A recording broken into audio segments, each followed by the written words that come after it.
কয়েকদিন আগে আমাদের মাননীয় প্রধানমন্ত্রীজি বলে গেলেন তিনি নাকি ৪৭,০০০ কোটি টাকা বেঙ্গলকে দিয়েছেন, আর আমরা নাকি সব খেয়ে নিয়েছি, ঘর বাড়ি নাকি দিইনি। এবার আমি অঙ্কটা বলি, অঙ্কটা নিয়ে যদি কারো কোনো সন্দেহ থাকে সেই অঙ্কটা চ্যালেঞ্জ করবেন। আমি গভর্নমেন্টের কথা বলছি, পার্টির কথা নয়। 2014-15 থেকে 2021-22 পর্যন্ত মনে রাখবেন কিছু কিছু স্কিম আছে, এখান থেকে যে ট্যাক্সটা তুলে নিয়ে যায় তার কিছু কিছু টাকা সেন্ট্রাল গভর্নমেন্ট রাজ্যকে দেয় রাজ্যের অধিকার মতো। কত দিয়েছে? 14-15 থেকে 21-22 পর্যন্ত 29,834 কোটি টাকা। গদ্দারদের বন্ধু যে প্রেসরা আছে প্লিজ দয়া করে লিখবেন, কারণ আপনারা তো ওদের কিছু খারাপ দেখতেও পান না, এমনকি মহিলা ঘটিত ব্যাপারও নয়, আমি জানি সব চুপচাপ আছে। বের করবো, আমি টাইমে বের করে দেবো, কতক্ষণ চেপে রাখবেন আমি দেখব। 2014-15 থেকে 2021-22 সেন্ট্রাল গভর্নমেন্ট কত টাকা দিয়েছিল আবাস যোজনা প্রকল্পে? 29,834 কোটি টাকা। আর স্টেট গভর্নমেন্ট কত দিয়েছিল? 20,000 কোটি টাকা। তার মানে আমাদের থেকে মাত্র 9,000 সামথিং কোটি টাকা বেশি দিয়েছিল, যদিও তার দেওয়ার কথা ছিল আরও অনেক বেশি। এবং 2021-22 টু 2023-24 এক পয়সাও দেয়নি। এর মধ্যে আমরা কত বাড়ি তৈরি করেছিলাম? ওই যে 29,000 আর আমরা 20,000 টাকা দিয়েছিলাম, বলেছে টাকা খেয়ে নিয়েছে, বাড়ি হয়নি। 43 লাখ বাড়ি হয়েছে।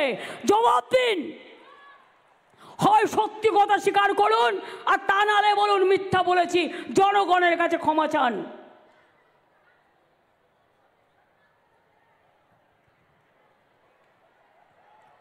তাছাড়াও আরও 11 লক্ষ বাড়ি তৈরি করবার জন্য ক্লিয়ারেন্স দেওয়ার পরেও দেয়নি।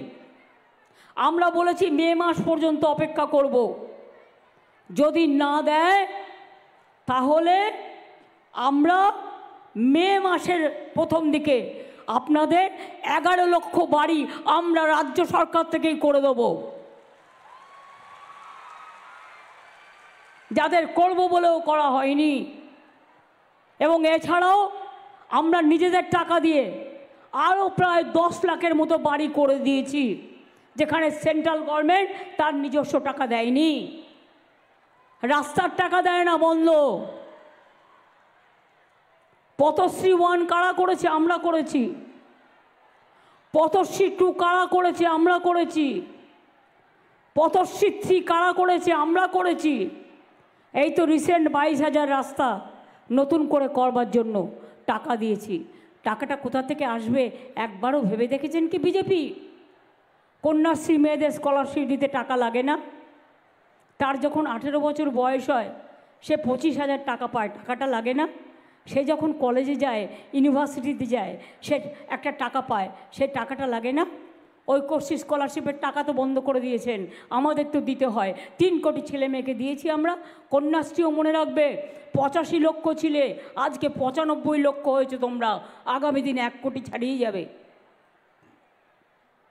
মেধাশ্রী ওবিসিতে যারা স্কলারশিপ পেত বন্ধ করে দিল। সুস্বাস্থ্য কেন্দ্রের টাকা বন্ধ করে দিল, রাস্তার টাকা বন্ধ করে দিল, 100 দিনের টাকা বন্ধ করে দিল। সবই তোমরা বন্ধ করে দেবে, আর বাংলা এসে ভোট ভিক্ষে চাইবে, এজেন্সি পাঠাবে। এজেন্সি বলছে इंटरव्यूते, हम क्या करें, हमको अच्छा नहीं लगता है, हमको तो बीजेपी कहता है टीएमसी का घर में जाओ और जाके हमला करो और सबको अरेस्ट करके रख दो। एमनी যদি জিততে পারেন তাহলে এসব করার দরকার কি? আসুন না লড়াইটা সামনাসামনি জনগণের হোক, জনগণকে ভোট দিতে অ্যালাউ করুন। জনগণ যা সিদ্ধান্ত নেবে সেটাই হবে সিদ্ধান্ত গণতন্ত্রে। এত ভয় কিসের? কোথাও ইডি পাঠাচ্ছেন, কোথাও সিবিআই পাঠাচ্ছেন, কোথাও টাকা বন্ধ করে দিচ্ছেন, আর ফোন করে করে বলছে, শোন তুই যদি বিজেপিতে জয়েন না করিস তাহলে তোর বাড়িতে আমি ইডি পাঠাই দেবো। বুঝতে পারছে না আজকে ক্ষমতায় আছো, তুমি ইডি পাঠাচ্ছ, আর আগামীকাল যখন তুমি ক্ষমতায় থাকবে না তোমায় A to Z পাঠাবে, সব মানুষ মিলে পাঠাবে, মানুষ ছাড়বে না, মানুষ ছেড়ে কথা বলবে না। এই তো কোর্টের প্রোটেকশনে বেঁচে আছে, এসো তো। যার ভাই মারা গিয়েছিল তার বউ কেস করেছিল, এসো এদিকে এসো। আমাকে আজও বলল, দেখুন দিদি আমার ভাইটাকে মেরে ফেললো, আমরা কোর্টে কেস করলাম, আজ পর্যন্ত বিচার পাইনি। আমি ওকে বলি তোমার বৌদিকে বলো বিচার পাবে, অপেক্ষা করো বিচার পাবে। ভগবান বলে যদি কিছু থাকে, ঈশ্বর আল্লাহ বলে যদি কিছু থাকে, মনে রাখবে এই জগতেই বিচার হবে, চিন্তা করো না।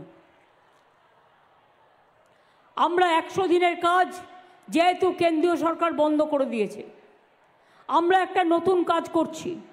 100 দিনের কাজ নামটা থাকলেও 30-35 দিনের বেশি কোনো বছর হতো না, আর বাংলাই 1 নম্বরে ছিল।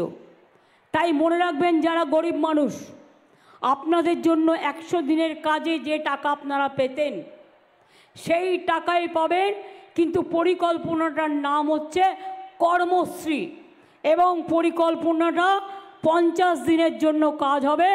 জব কার্ড হোল্ডার যারা, তারা কাজটা পাবেন। এই কাজটা আমরাই আপনাদের করে দেব। এপ্রিল মে থেকে এই কাজটা শুরু হবে, এটা আমরা ইতিমধ্যেই সিদ্ধান্ত নিয়েছি। কাজেই মনে রাখবেন যে আমরা মানুষকে যেটা বলি সেটা আমরা করি। আমি চাই আমার ঘরের মা ভাই বোনেরা তারা মাথা তুলে দাঁড়াক। আমি চাই আমার ঘরের মা ভাই বোনেরা মাথা তুলে দাঁড়াক। আমরা মে মাসের প্রথম থেকেই 4% দিয়েও বাড়াচ্ছি। আমরা কন্ট্রাকচুয়াল গ্রুপ সি এবং গ্রুপ ডি যারা আছেন তারা 3000 ও 3500 টাকা তাদেরও বাড়ানো হলো। আইটি কর্মীদেরও পারিশ্রমিক ক্যাটাগরি অনুযায়ী বাড়ানো হবে। Civic volunteers, village police, green পুলিশদের ভাতা 1000 টাকা করে বাড়ানো হয়েছে। সিভিক পুলিশ, গ্রিন পুলিশ যারা চুক্তিভিত্তিক কর্মী তাদের এককালীন অবসরকালীন সুবিধা 3 লক্ষ টাকা বাড়িয়ে 5 লক্ষ টাকা করা হয়েছে। সিভিক ভলেন্টিয়ারদের জন্য রাজ্য পুলিশে যে চাকরি সংরক্ষণ করা হয়েছে তাতে স্পেশাল ক্যাটাগরিতে 20% তাদের জন্য সংরক্ষণ করা হয়েছে। ভালো করে কাজ করুন যাতে আগামী দিন আপনারা পুলিশের কনস্টেবল হতে পারেন, আপনারা ভালো কাজ করতে পারেন। এইভাবে অনেক কাজ করা হয়েছে এবং অনেক কাজ করা হচ্ছে। আমি চাই রাঁধুনিরা যারা মিড ডে মিলে রান্না করতেন তাদের টাকাও 500 টাকা করে বাড়িয়ে দিয়েছি। আগে তারা 1000 পেত, মাঝে 500 বাড়িয়েছিলাম, তারপরে আবারও 500 বাড়িয়েছি। আমি জানি আমার আশা ICDS মেয়েরা অনেক কাজ করেন। এক সময় 90% ICDS-এর টাকা আসতো, ICDS-এর টাকা সেন্ট্রাল দিত, আর 10% আমরা দিতাম।